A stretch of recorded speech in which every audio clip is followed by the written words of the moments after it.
Depuis tout petit, j'ai toujours été assez questionneur à propos de la vie et au sujet de notre monde. Comment la vie sur Terre a pu ainsi naître?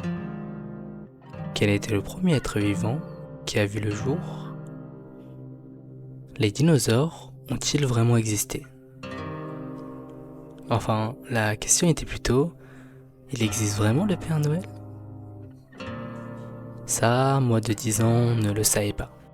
Je n'avais souvent pas les réponses à mes questions, ou plutôt, pour certaines, je ne savais pas où les trouver. Donc, à la place, je rêvais.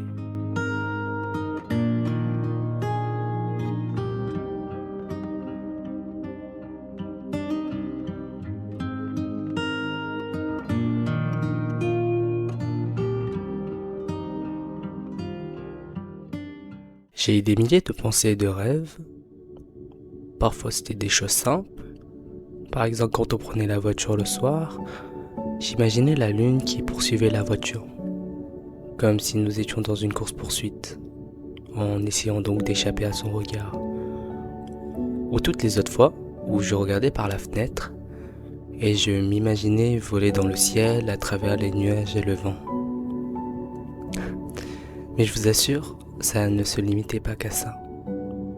J'ai eu d'autres pensées plus profondes. Tiens, je vous ai pas donné la signification du mot rêver. Je vous la donne, elle vient du dictionnaire. C'est une aspiration, un idéal ou un désir profondément ancré dans l'esprit humain. C'est une espérance visionnaire, souvent considérée comme irréaliste. Très bien, la définition est juste.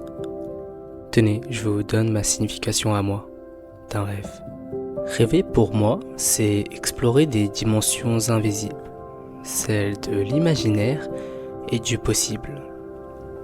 C'est s'aventurer, arpenter des territoires intérieurs, au-delà des limites du réel, souvent dans des univers utopiquement parallèles à la nôtre, où tout est permis.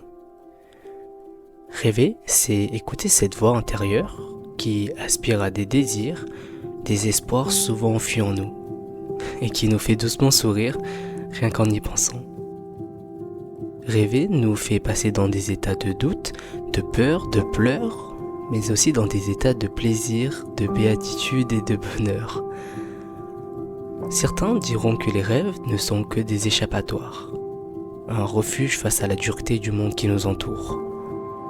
Ils ont peut-être raison. Lorsque le monde nous impose ses poids, ses limites et ses injustices, rêver devient une évasion, une manière précieuse de se soustraire de l'oppression du monde. Mais ce qu'ils ne prennent pas en compte, ces gens-là, c'est que rêver, c'est aussi ce qui nous inspire à transcender le quotidien, à transformer ce qui semble impossible aujourd'hui en la réalité de demain. Les rêves ont souvent servi de moteur créatif et d'invention, sans quoi nous n'aurions peut-être jamais pu découvrir l'étendue de l'espace et de ses constellations.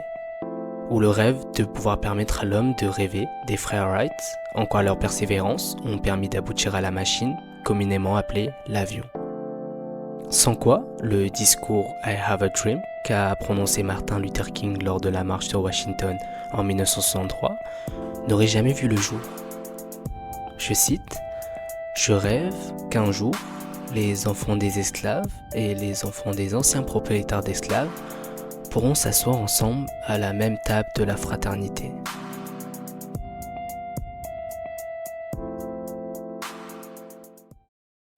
Tout ça, ce sont des rêves que personne n'aurait jamais pu imaginer possibles autrefois. Peut-être parce que personne n'avait jamais encore eu l'idée de réaliser ces rêves. Non, je vous assure, le rêve de vouloir voler ne date pas d'hier. Il remonte depuis l'Antiquité, à l'époque où nous n'avions pas encore la connaissance et la technologie nécessaires pour permettre à l'homme de voler. Ce ne sont donc pas les premiers à avoir eu ces rêves, mais ce sont bien les premiers à avoir agi pour leurs rêves. Moi aussi, j'ai un rêve, et le mien est secret. Peut-être le vôtre aussi. Enfin, il n'est pas si secret que ça. Parce que moi aussi, et peut-être vous aussi, vous avez toujours voulu vivre de vos passions. Devenir riche, voyager à travers le monde, tomber fou amoureux d'une personne, vivre la relation de rêve, puis fonder une famille, et finalement être heureux. Mais tout ça est possible. Ça n'a rien d'extraordinaire au premier abord, du moins pour notre cerveau imaginaire. Parce que pour notre imagination, ce qu'elle veut, c'est un véritable monde utopique, où tout ce que l'on désire réellement s'y trouve réellement, même les choses les plus inatteignables. Et je crois, depuis, mon imagination me convainc d'y songer. Parce qu'en réalité, j'ai déjà pensé à toutes ces choses. J'ai toujours voulu toutes ces choses, comme tout être doté de désirs matériels. Mais je crois maintenant, j'ai bien envie de plus que ça, de ce qui peut exister en ce bas monde ou au-delà. Je crois que cette chose dont je rêve n'est atteignable que lorsque l'univers tout entier conspire dans une harmonie parfaite, que toutes les constellations tissent un pont d'étoiles et que les planètes s'alignent entre elles, pour que finalement mon rêve devienne réalité. Autrement dit, mon rêve ne restera qu'un rêve. Mais vous savez ce qui ne restera pas un rêve ? Parce que c'est une bonne chose d'avoir des rêves s'approchant des objectifs, de ceux qu'on pourrait finalement un jour finir par atteindre. Tout ça, c'est très bien. Mais moi, je ne vous demande pas d'avoir des objectifs. Moi, du fond de ma sincérité, je vous demande de rêver. Rêver de petites choses comme de grandes. Rêvant d'un simple sourire échangé, sous un coucher de soleil dans un ciel d'été, à un fou rire avec vos proches. Rêver d'une vie plus douce, d'un avenir rempli de justice et d'équité. Rêver de parcourir le monde, d'embrasser chaque culture et chaque horizon.